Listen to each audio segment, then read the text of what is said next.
All right, welcome everybody.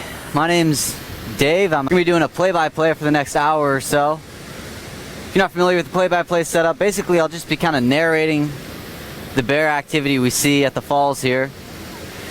If you hear me stop talking for any length of time, don't worry, that doesn't necessarily mean we've lost connection or lost audio. I'm just kind of enjoying the sights as you are. I'll kind of talk a little bit about some of the individual bears we're seeing, some of their life histories, some of the different things you can use to identify the bears here. And if you're not familiar with Katmai, we're at Brooks Falls in Brooks Camp on the Brooks River. Brooks River is a 1.5 mile short river, connects Neck Neck Lake to Lake Brooks. And like many other rivers in Alaska, it's got a ton of sockeye salmon. What's unique about the Brooks River are the Brooks Falls, where we're at now. The Brooks Falls kind of act as a temporary barrier for the salmon's migration as they migrate from the ocean through the Neck Neck River, through Neck Neck Lake, up Brooks River, and then eventually they'll be getting into these small creeks that will flow into Lake Brooks. They have to stop here at the Brooks Falls as they attempt to clear the falls, and because of that you get really high concentrations of sockeye salmon, and the bears, they come out here every year and capitalize on that. So what's unique is we're able to see the same bears frequently come back year after year. We can monitor them, we can learn a lot about the individuals, and we can learn about the brown bear species as a whole. The other unique thing is Brooks Camp is a developed area. It's the only real developed area in Katmai National Park. So people are welcome to visit Brooks Camp. You can stay in our campground, stay at the lodge.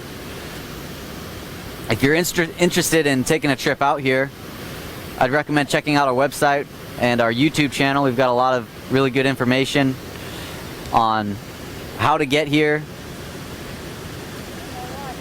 and things to do, what are some good times to come. So right now we've got two bears, 480 Otis, that's that blonder bear, the bigger one who's just caught a fish, and he's just caught a silver salmon. We've got all 5 Pacific salmon species in the Brooks River. The most dominant fish species, the most numerous, is the sockeye salmon. And right now we're about at the end of the sockeye salmon run. And what we're seeing a lot of bears catch now are the silver salmon. The silver salmon are a little bit bigger than the sockeye. They'll average to be about 10 pounds, where the sockeye will average 5 or 6 pounds.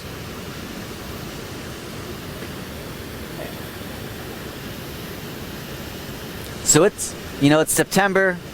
What we're seeing is a lot of bears starting to return to the river. In August, many of the bears will move on. They'll follow the sockeye salmon into those small tributary streams in the Lake Brooks that I spoke of, where fishing conditions are a little bit better. This year, we had a lot of bears stick around because there's such a large sockeye salmon run, but the bears that did leave, we're starting to see them show up again.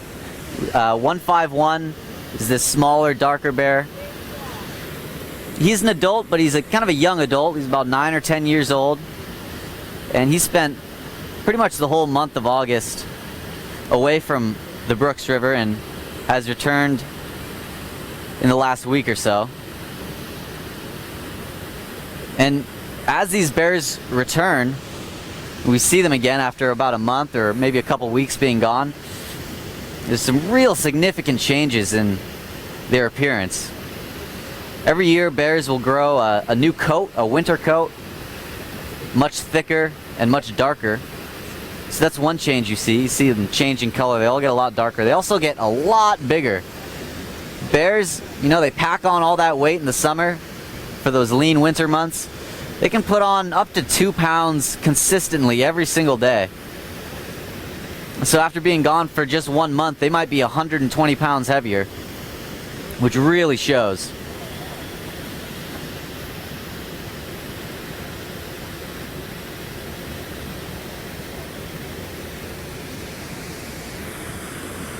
So if you're familiar with the play-by-plays, you'll know that I'm not going to necessarily be able to answer individual questions. It's just a little bit too much to multitask while talking and looking and moving the camera around to also be reading questions. I will pop in to discuss periodically and just make sure the feed's okay, make sure everything's on track. And if you do have questions, feel free to ask them there in the chat.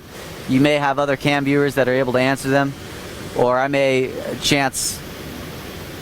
happen to see them and be able to work that into my little spiel as well. I mentioned earlier that I'm a volunteer park ranger. I'm actually on an internship through the SCA, the Student Conservation Association. If you're a college student yourself or recently graduated and you're interested in working for the Park Service or working for a similar organization, maybe the Forest Service, I would strongly suggest checking out the SCA. It's a really great way to get a foot in the door with those kinds of organizations. The SCA puts, like I said, students or recent graduates, they place them in these paid internships all over the country with the Park Service, Forest Service, Fish and Wildlife. And it's a really great way to, number one, to get out and see the country, and number two, it's a really great way to get on the track to being employed with one of those really awesome organizations and start a career within conservation of America's wildlands.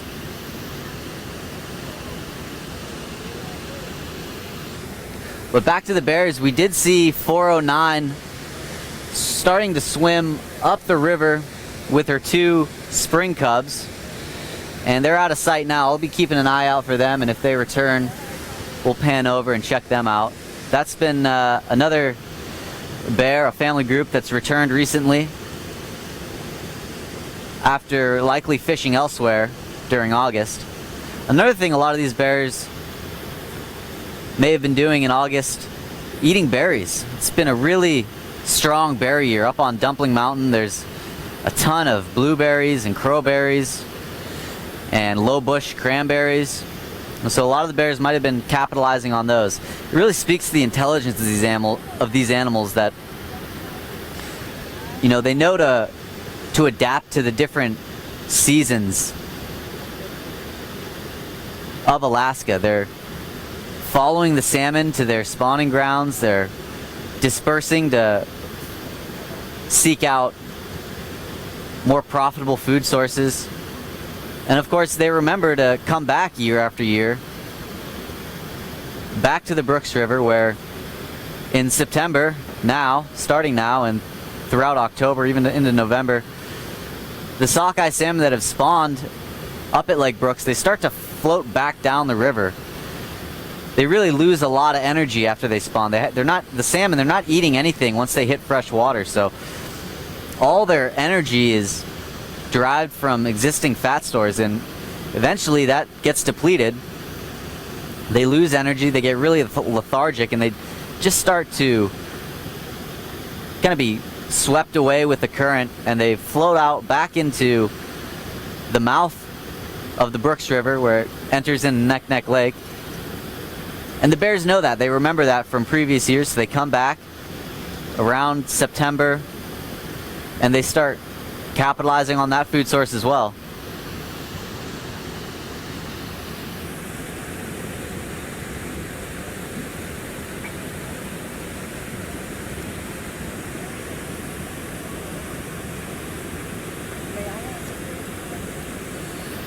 So we're seeing still a lot of salmon jumping the falls. I'm going to zoom out so we can see that. Like I said before, one of the reasons we think that a lot of these bears stuck around in August, which really is very unusual to see so many bears.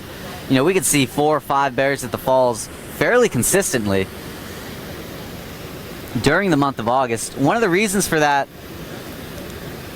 the general thought is that, the sockeye salmon run is just so long. Generally, Fish and Wildlife stops counting the salmon that are swimming up the Neck Neck River around July 27th. And that's because by that time, generally the salmon run is finished. But as we saw this year, it was really prolonged. It just kept stretching out. We kept seeing salmon enter the Brooks River. A good average number for the number of sockeye salmon that swim through the Brooks River each year is about 300,000. You know, between 200 and 400,000, so call it 300,000 as a kind of an average, a rough estimate average. You know, this year we're likely to have seen a lot more than that. And a lot of those fish probably aren't going to get counted necessarily because they came through once that counting period ended.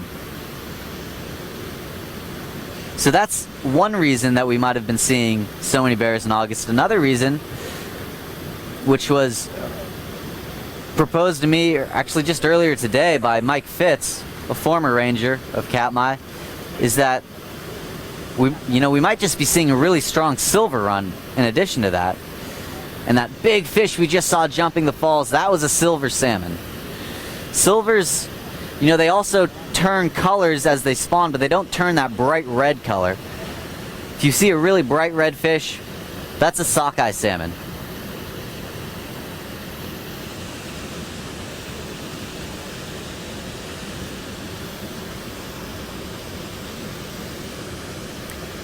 So I'm going to zoom back in on the stars of the show here. And again, if you're joining us late, we're looking at 151 Walker. This is his nickname on that bear. He's looking around in the water, standing up a little bit closer to us, a little darker, a little smaller than the other bear. And that other bear in the far corner, that's 480 Otis. If you're new to explore.org, you're new to the play-by-play, and you're wondering, how am I identifying these bears? There's a few different ways. Most bears have some kind of distinguishing characteristics. 480 Otis, that's the larger, blonder bear. He's got a really floppy right ear. He's one of the only bears that I've seen that has such a distinctive ear. His right ear just kind of flops over. It doesn't stand up straight like his left ear does. He's really, really fat right now. You can also use some behavioral characteristics. Oh, great. We got another bear just showed up. This is the bear that I saw on the upper river last night. And I believe that this is 89, nicknamed Backpack. This is, again, another bear that's just shown up very recently.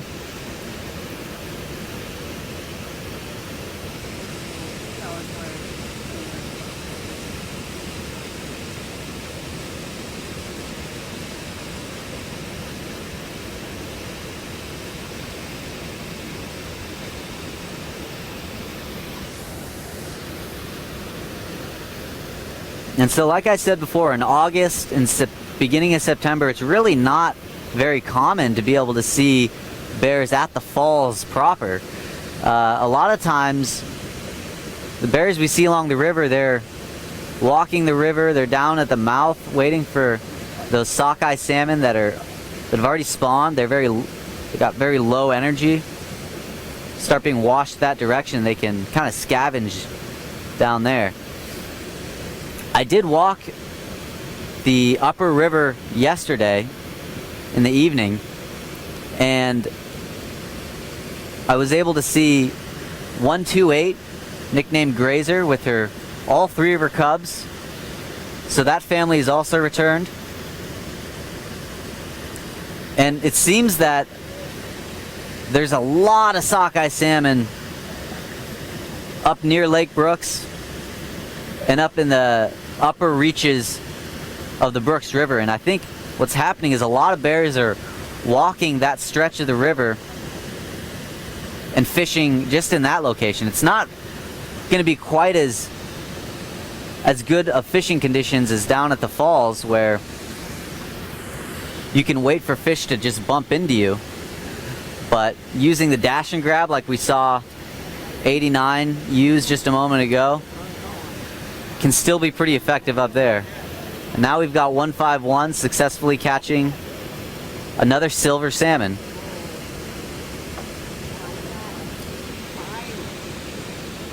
So I'd like to watch him eat this salmon, and we'll see if he either eats the whole thing or if he does what we call high grading, where he eats just the most fatty parts of the fish. That'd be the skin, the brain, and then if it's a female fish, the eggs as well.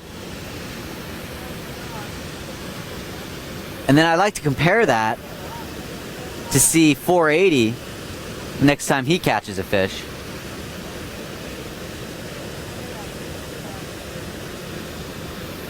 See kind of some of the differences in the approach. 480, and I'll zoom out so we can see him as well. 480 is a pretty old bear. He's in his late teens. Bears on average live to be about 20 years old. So he's kind of pushing the upper limits of what a wild brown bear, what their lifespan will be. He's actually missing 2 canine teeth. Makes it pretty difficult for him to peel that skin off and to kind of delicately pick through the fish carcass and get those fatty parts that he wants to get to.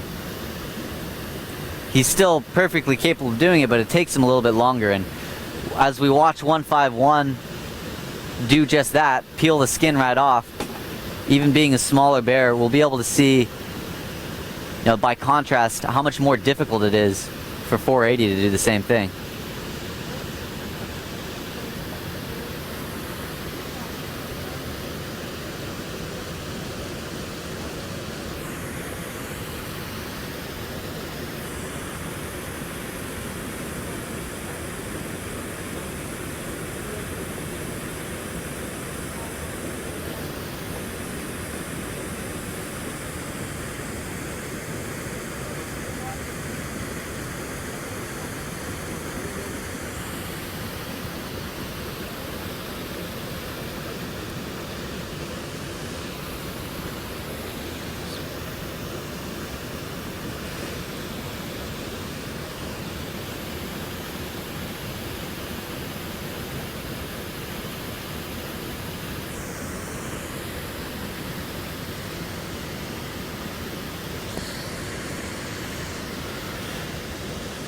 So like I mentioned earlier, when these bears come back after being away during August, and even for the bears that stayed, there's a lot of changes. They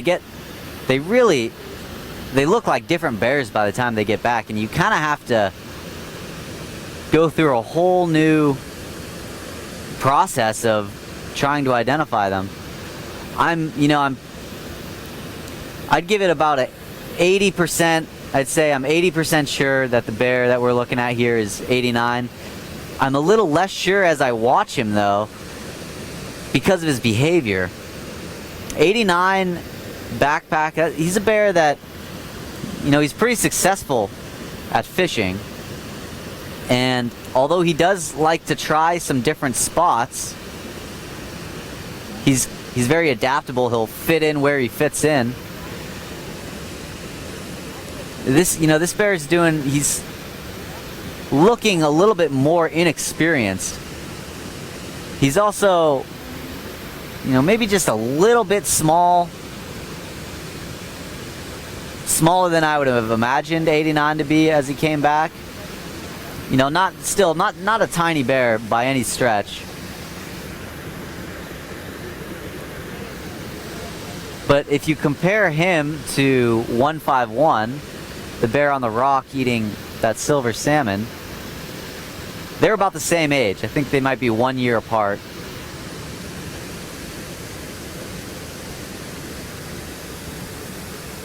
So I just want to watch this new bear and see, if you have any other ideas, maybe you think it's a different bear, enter your thoughts in on Discuss in the chat.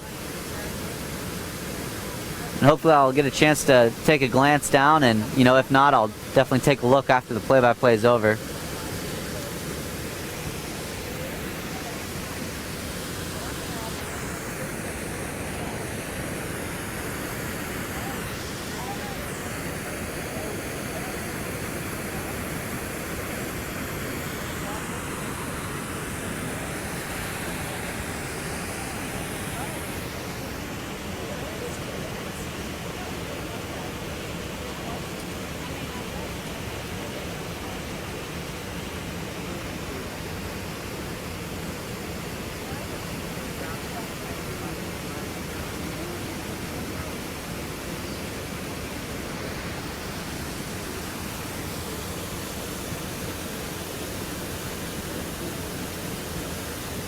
So I did just look down at the chat, see a lot of guesses of 503.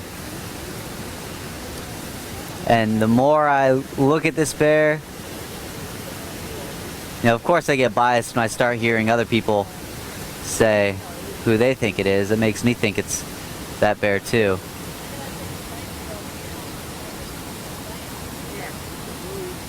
But I think that's definitely a good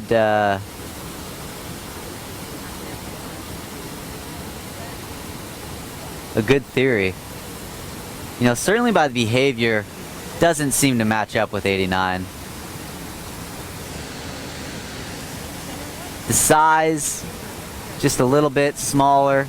I did compare some fall photos of 89 last year to some pictures I took of the bear from last night, and it's definitely the same bear from last night. I'm about 100% sure of that.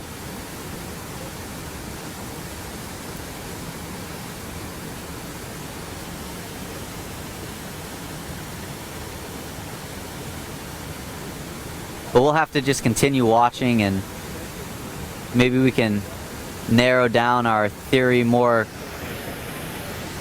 confidently to 503, or maybe to another bear. Regardless of the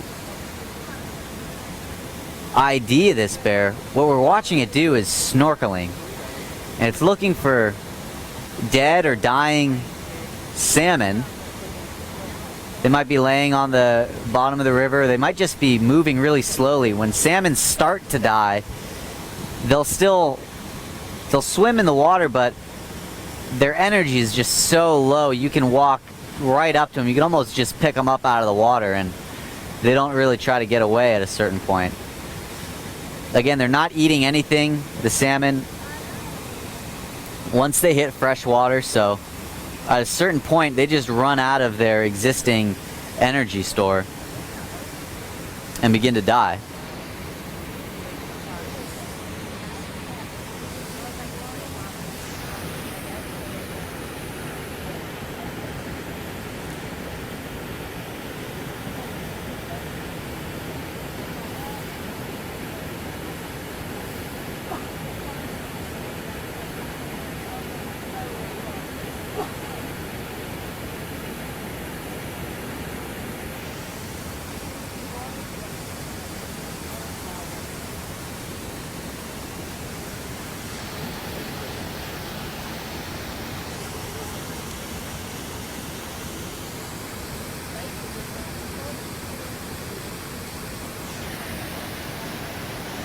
So time's flying by for me. I'm already almost 30 minutes into this play-by-play. I'll just reintroduce myself. My name's Dave. I'm a volunteer park ranger at Katmai. We're at the Brooks Falls, and we're watching wild brown bears. Right now, we're not 100% sure on the ID of this bear. Seems to be fishing a little bit erratically. Doesn't seem very experienced.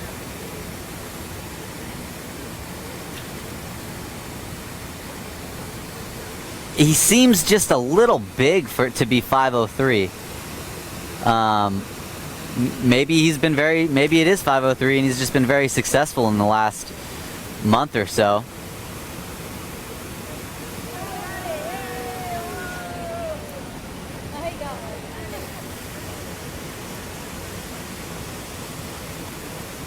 And he's being successful right now despite his appearance of being a little bit, inexperienced with fishing. So he's kind of behind the trees. I'm gonna pan over. We'll check out what's going on with 151 and 480 Otis. Otis is kind of a famous bear. Really in July, which is one of the peak months, really the peak month for bear viewing at Brooks Camp, Otis was really the star of the show. We could pretty much count on seeing 480 at the falls, sitting right where he's sitting now, just about day in and day out. What was interesting this July is we had, it was a big salmon run. It wasn't like huge, it wasn't unheard of how big it was. But what was interesting about it is, compared to other years, the flow of salmon was very constant. A lot of times you'll see, in previous years, you would see pulses of fish coming up and attempting to clear the falls. So you might have one day where you saw 300 fish jump in 1 minute, and then the next day you see 20 or 30.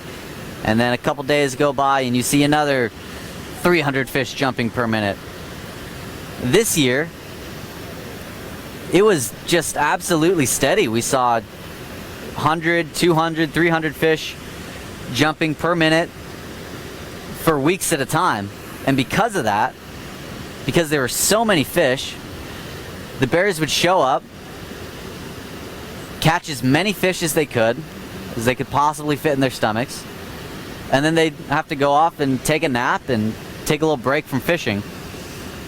So because of that, we didn't see quite as many bears at the falls all at one time. We still saw about the same number of individuals, which was about 30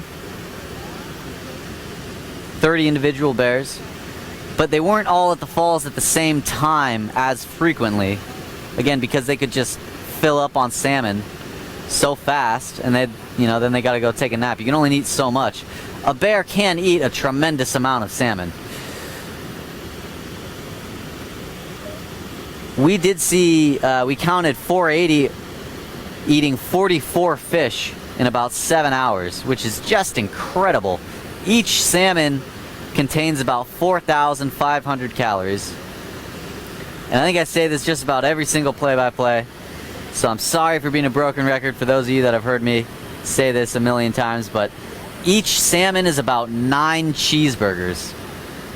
So 44 times 9 gets upwards of 300 cheeseburgers in equivalent to calories that this bear ate in a single day, in less than a day, in 7 hours.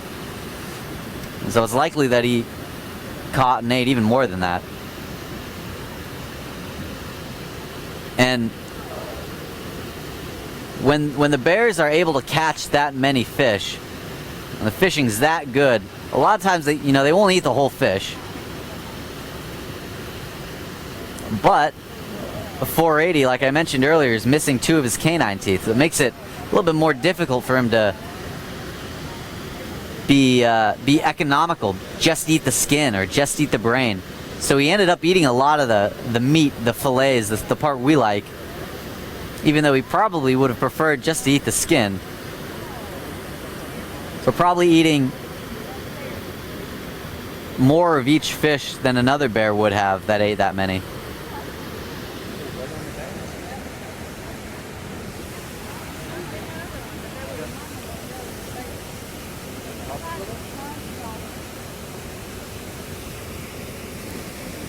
And now we have a 4th bear.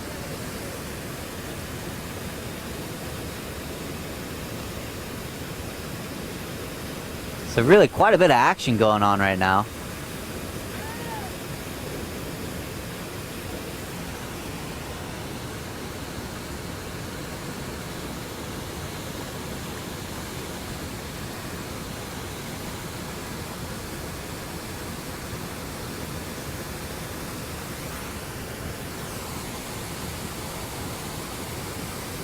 So this is not the same bear that we were looking at a few moments ago.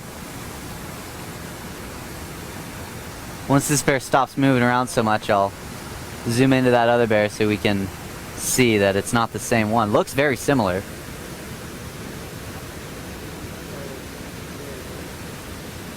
So this is the new bear that showed up, and the one we had been looking at a moment ago is hanging out just above the riffles.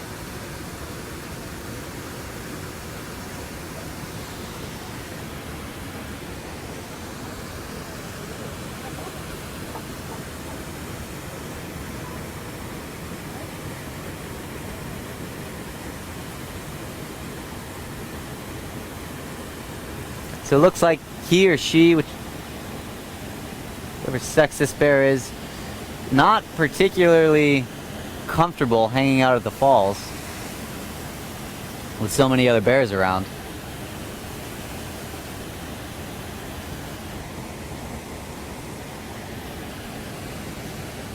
But we'll see, maybe they'll come back and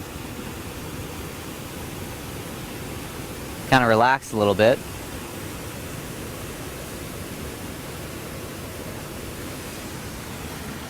About the same size as this other bear, either possibly 503, possibly 89, possibly another bear.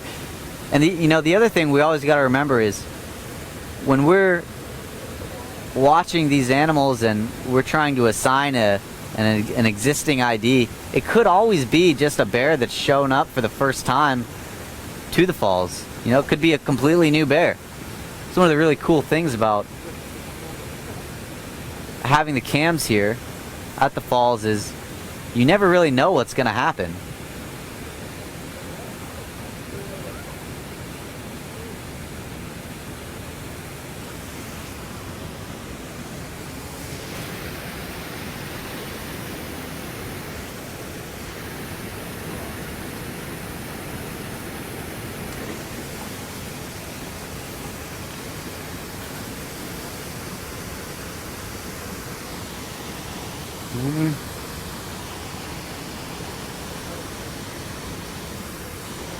Of course, just as I said, this bear's not comfortable hanging out at the falls.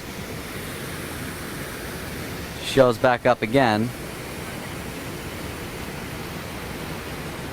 And that move that we just saw, jumping into the water, kind of doing a belly flop, we call that the dash and grab. There's a few different fishing techniques that bears will utilize. Running and jumping, trying to pounce on a fish. And along with her are some cubs. So these are spring cubs. Cubs that were born just this past winter.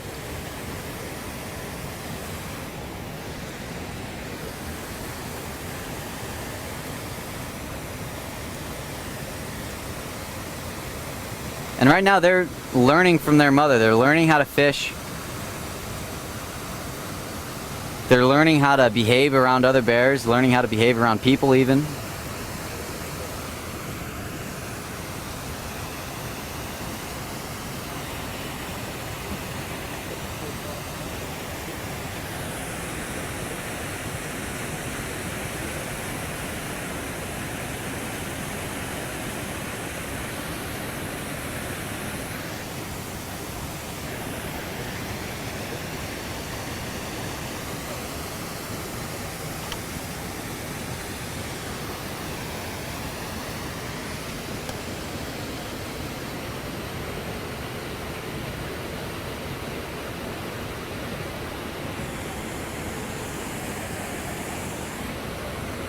So the falls is really not a particularly safe place to bring your cubs, and bears will oftentimes avoid this area, but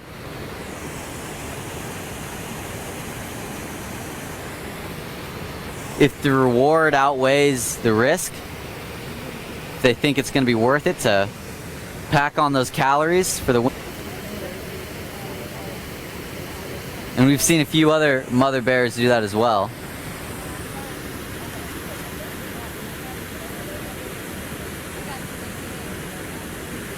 One of the bears we've seen do that, we don't have a number for. One of the sows, we've been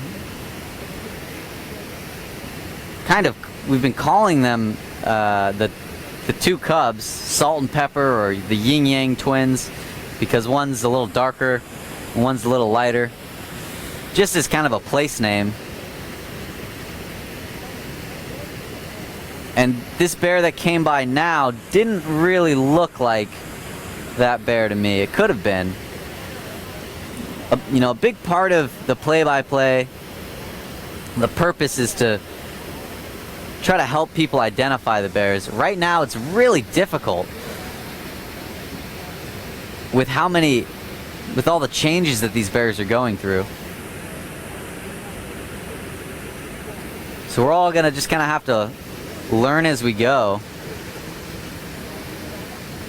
at this point. And as we do this, as we continue to see these bears around, we'll be able to compare pictures and study them a little more closely and hopefully get some more concrete identifications.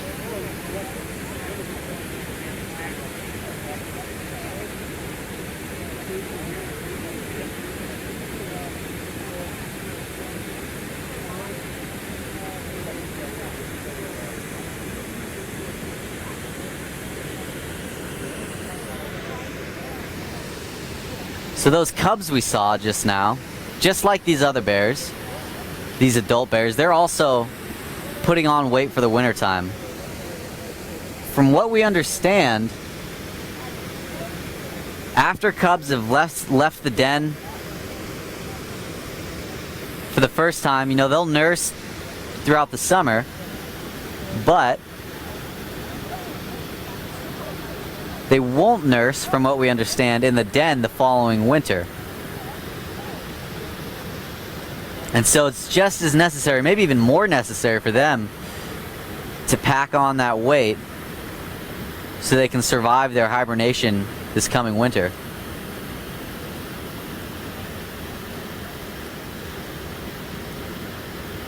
So adult bears, they can put on consistently 1 to 2 pounds a day over the summertime. Spring cubs can put on even more weight than that. They're nursing from their mother. They're also eating whatever salmon they can scrounge up from their mother, or whatever they can find on their own even. Looks like 151 is taken off.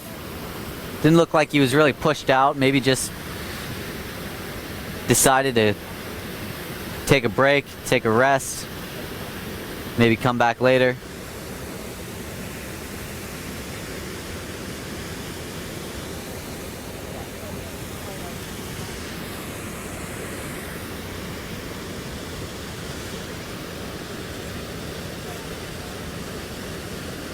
And we're left with the star of the show, 480 Otis.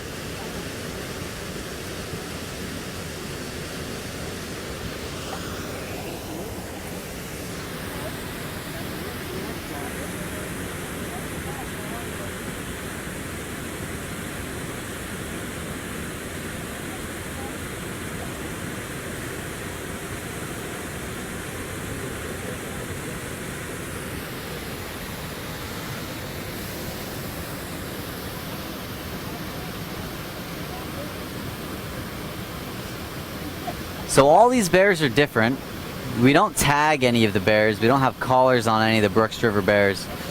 But they all have slight variations. Generally, when we get into the fall months, they'll start turning darker. 480, the bear we're looking at now, doesn't get quite as dark as a lot of the other bears. And that's just kind of one of his unique characteristics. They all behave a little bit differently as well. This is definitely 480's preferred fishing spot. A lot of people have called this Otis's office, this kind of back corner area. What he's doing is he's sitting and he's waiting for a fish to swim close enough that he can just basically reach down, with those powerful jaws and snatch it out of the water, or maybe pounce on it and pin it to the ground. So he's using his eyesight, and he may even feel a fish bump into him as he sits there. I talked a little bit about the dash and grab being a technique, a fishing technique that bears will use. And this technique that we're seeing 480 use is the sit and wait technique. Basically, like I said, just sitting, waiting for a fish to swim by, and then he'll pounce on it.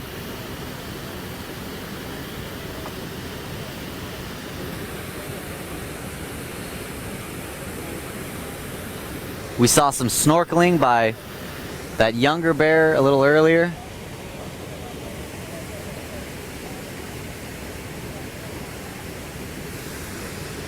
We haven't seen any pirating so far. That would be stealing fish from another bear. Usually done by more aggressive bears than we've seen so far.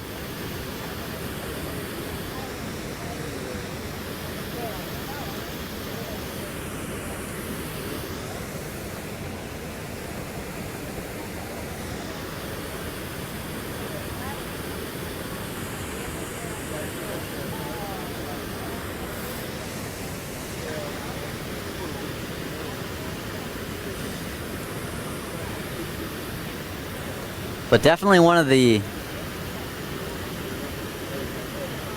most conservative for energy of the fishing techniques is the one we're seeing now, the sit and wait. With that thick layer of fat and the thick, warm fur, these animals can withstand the cold temperatures of the water, and it really doesn't take a whole lot of energy for them. Doesn't drain them quite as much as it would you or I. The water's about somewhere around 55 degrees, between 50 and 60 degrees. So it's pretty darn cold. But not too bad for a bear. Especially a big, fat bear like 480.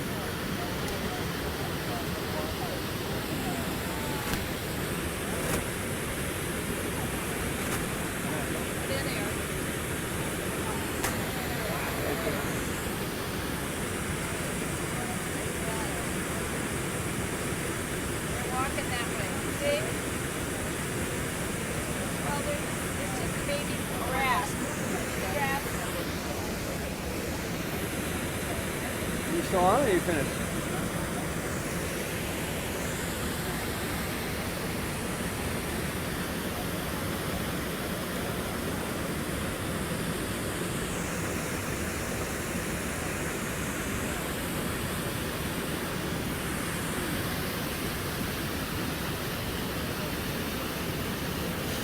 Sometimes in July, as we would watch Otis fish, we could actually see him fall asleep as he's fishing. Kind of speaks to how well he can conserve his energy as he's continuing to take on calories. If you're watching, it may continue to happen this month. It could happen as we watch tonight. But especially in July when it's hot out, when there's just an absolute abundance of fish and he's really full while he's fishing, you'll see his head start to tilt and then he'll catch himself like he's dozing off. And I've watched with binoculars and his eyes really do close for a moment and he snaps back open and wakes up. Oh yeah, I'm here to fish. It's really pretty funny to watch.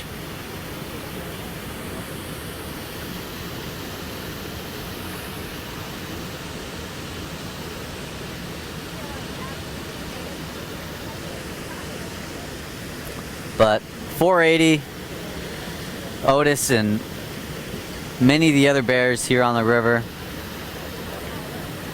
as they continue to come back and capitalize on the easy fishing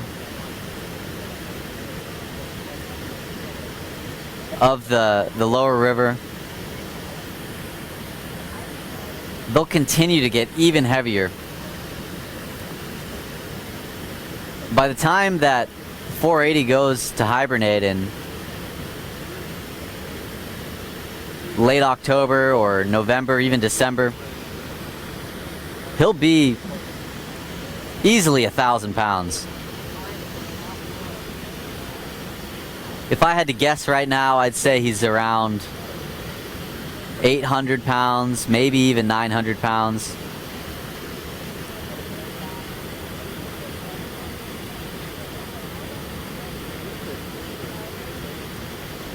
And they don't, of course, they don't get fat just because they're couch potatoes or just because they like to eat.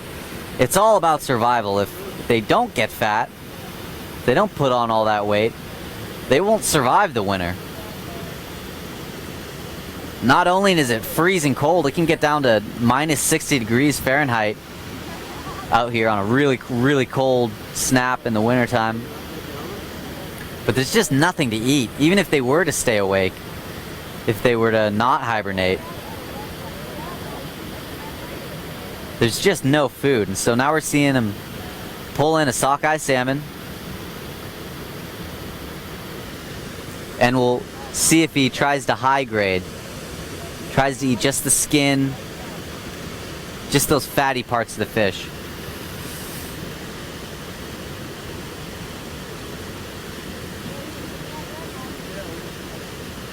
And even with 2 missing canine teeth, he makes peeling the skin off of that salmon just look easy.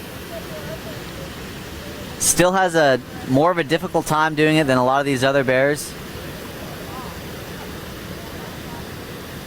But if you or I were to try to muscle the skin off of a salmon, we'd be tugging and pulling and probably be pretty unsuccessful.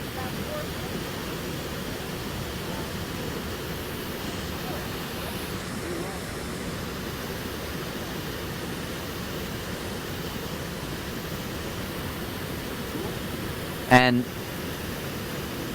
he'll likely not eat the whole fish, but none of it gets wasted. The scraps left behind will feed gulls and eagles, kingfisher, other birds. They'll feed other fish as well. A rainbow trout, whitefish, long-nosed suckers. Insects will feed on dead fish carcasses that have been brought up onto the shore. And he's eating it right in the river here, but oftentimes they'll bring it up into the forest, eat their favorite parts, and leave the rest. And a lot of those nutrients will go into the soil, and they'll help plants and trees grow really green and full and lush.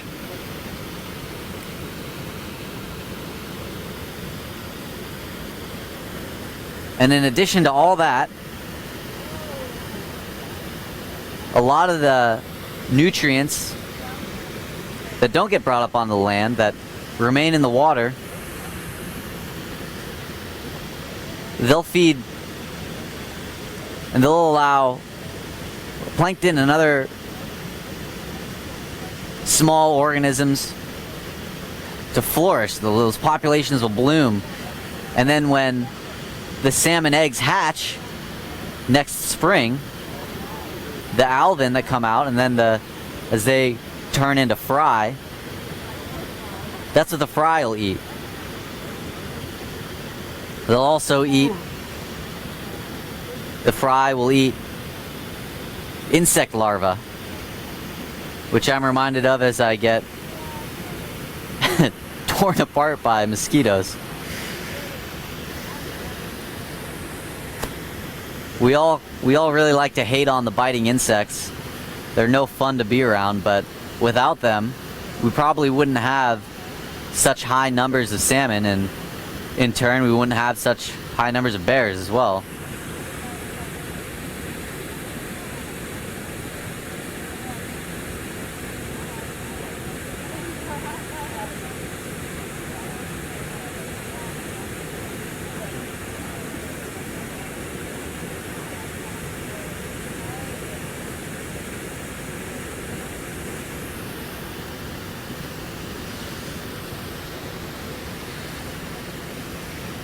I just flipped through the comments real quick and I noticed somebody asked, do bears drink water?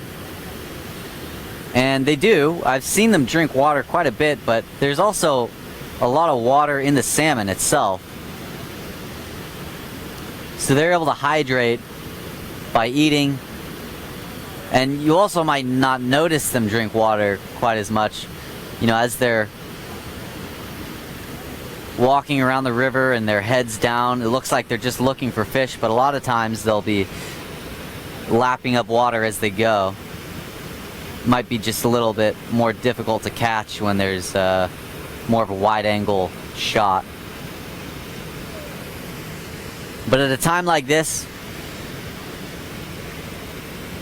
when this bear is sitting fishing, he's really focused, really honed in on his task of catching fish for his survival.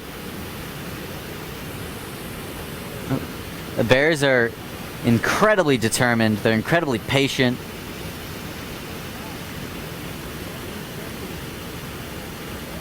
I've talked about their intelligence quite a bit, but they're really skilled as well. There's not necessarily, you know, they have claws, they have big teeth, but there's not anything really that should make them any better at pouncing on fish than us. You know, if I wanted to go sit in the water and jump at every fish that swam by, I could certainly try, but I don't think I'd be quite as successful. My coordination isn't going to be as good as a bear. My speed isn't going to be as good as a bear. And those aren't things that are derived by its size. It's just good at what it does.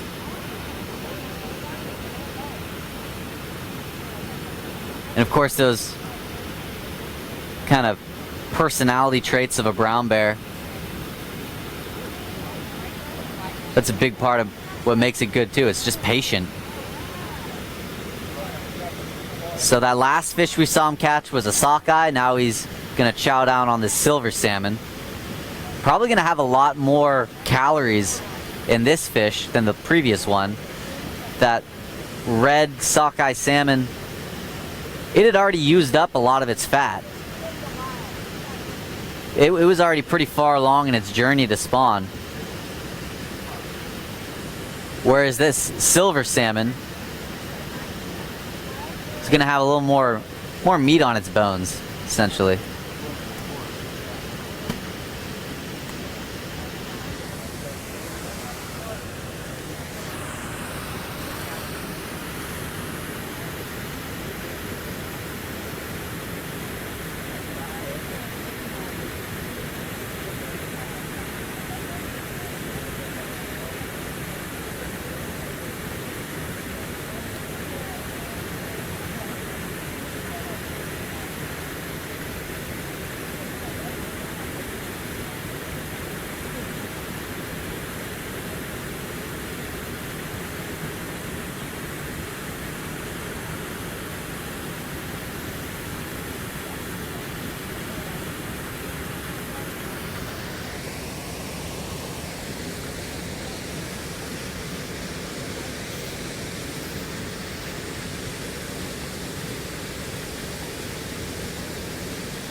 So like I said, this is a silver salmon that 480 is eating right now.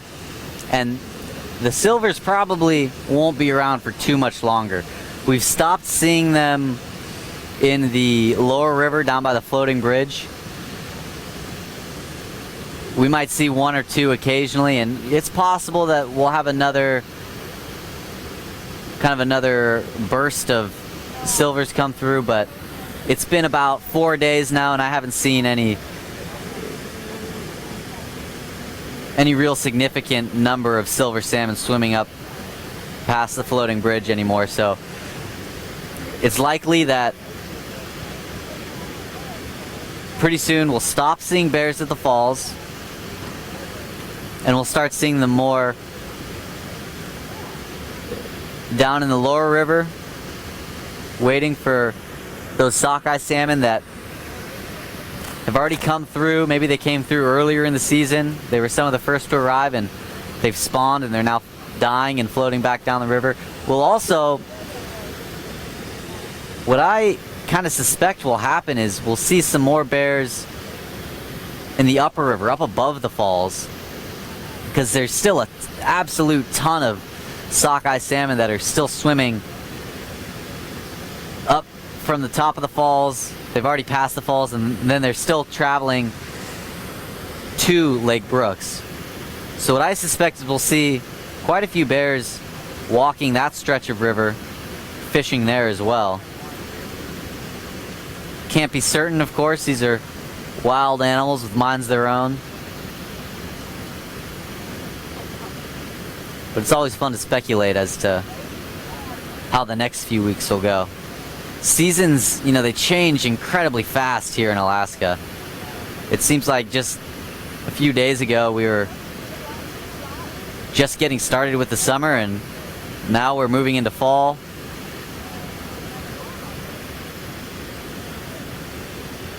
Maybe a third of the way into the fall already.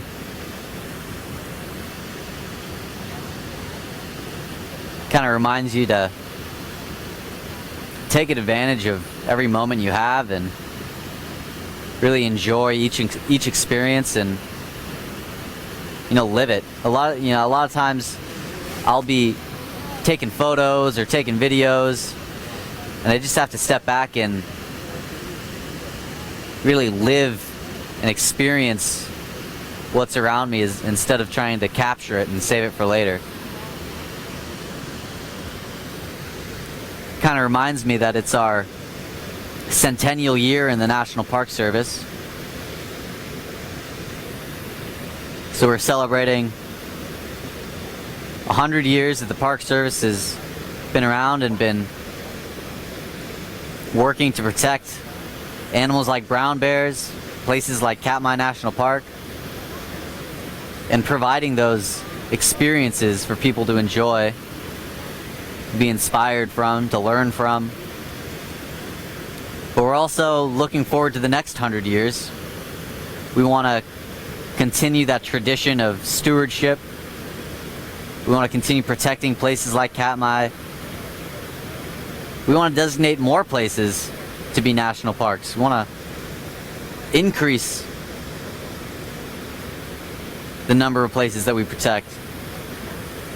And we also, we want to be better stewards. The last 100 years has been awesome, but it certainly hasn't been perfect. We're always getting better. We're always learning things. We're always changing our behavior. And we want to continue to do that for the better. We're in kind of I think, a pivotal time in human history where we're growing a lot, and sometimes we see growing pains. And so we all kind of need, I think, to work together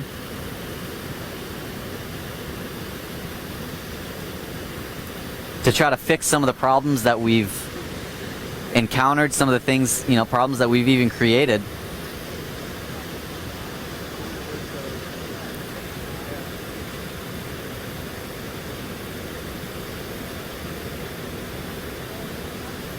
And to work together to make sure that places like this, places like Katmai, that they'll be around 100 years from now, 200 years from now. I don't know where we'd be if we didn't have places like this.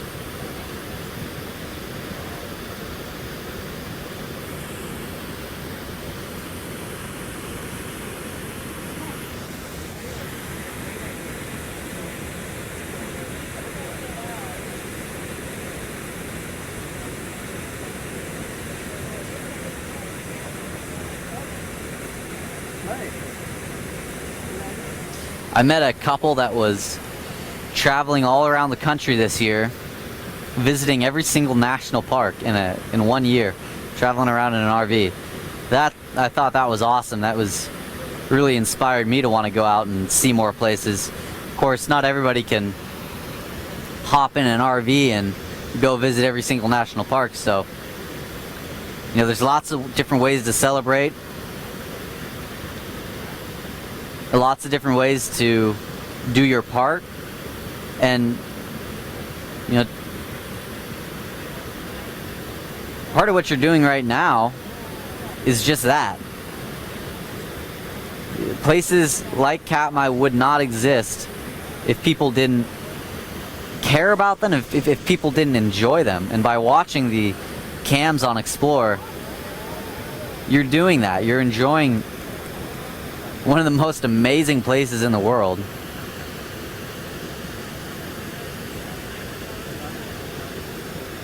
But the National Park Service invites you to find your park this year, visit some places near and dear to you, and also to spread the word, we want to get young people in our parks too, because they're the ones that are going to be around for the next 100 years.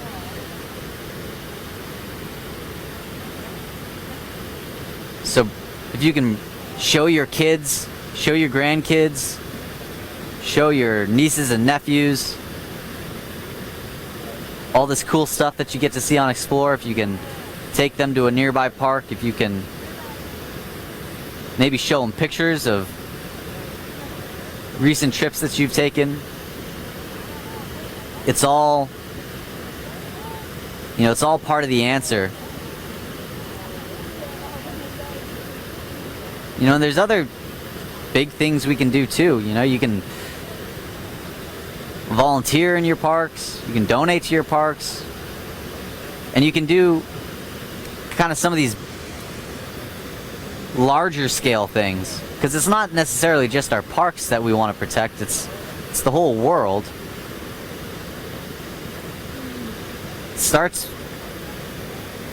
It's part of everything that we do. Everything we do affects the world in some way.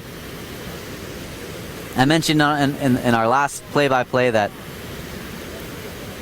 we really vote with our dollars when we support industries that are really good for the planet. That really helps. When we support industries that are not so good for the planet, that does the opposite.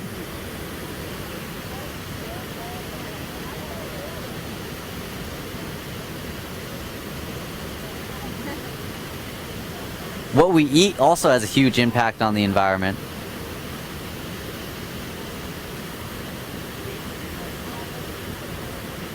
Vegetables are very healthy. They're great. They're also really good for the environment. It takes a lot less energy to produce vegetables than it does to produce things like beef or other animal products. We can't all eat rice and lentils for every meal of the day, but I think the more vegetables you can put in your diet, it'll be healthier, you'll feel good, but it'll also actually help the environment, help the planet grow.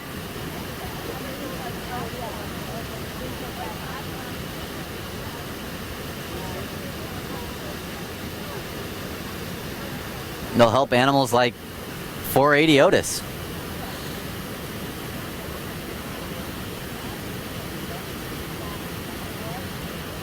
In a way.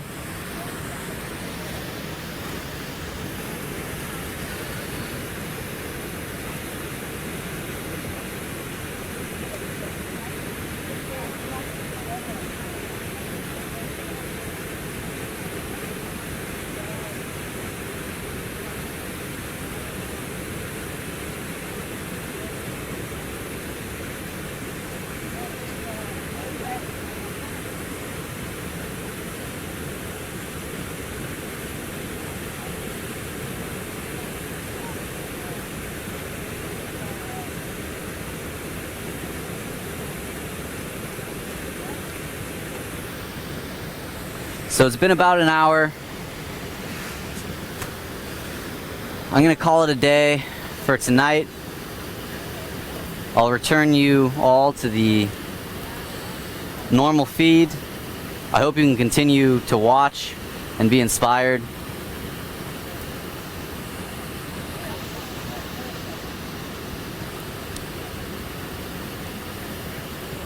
I've talked a lot about how intelligent these animals are. And it's something that I think about every time I watch them. I hope you can all be inspired by that as well.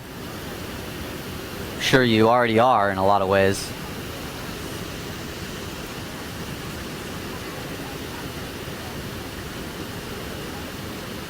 So I'll have a few more play-by-plays getting set up in the next week. We're going to release a tentative schedule for our different live events for the remainder of the season. Of course, that'll be subject to change as things come up, but we want to give you guys a bit of an idea as to what's to come for the remainder of our time in Brooks Camp.